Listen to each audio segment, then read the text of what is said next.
This week on Yelling About Movies. Now, mind you, this is, I think, a problem with like a lot of shows these days is that there's this weird thing where like a filter fell off, where people are like making shows about really unlikable people.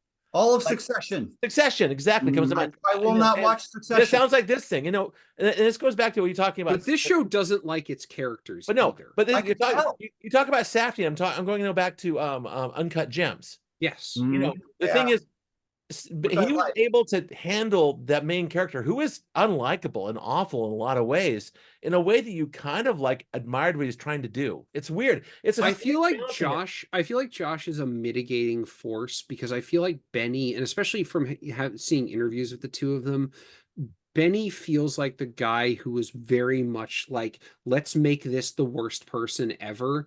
And Josh is like, well, Maybe we but shouldn't. let's also make him somewhat redeemable, somewhat sympathetic. Like, and that's not happening in this show. Oh, like, there it is. You can see the missing element, in other words. Right. To some people, it's a missing element. To me, it's like, actually, let's go. Like, let's see how bad it gets. Let's see how bad it gets for this terrible person. Like, All right.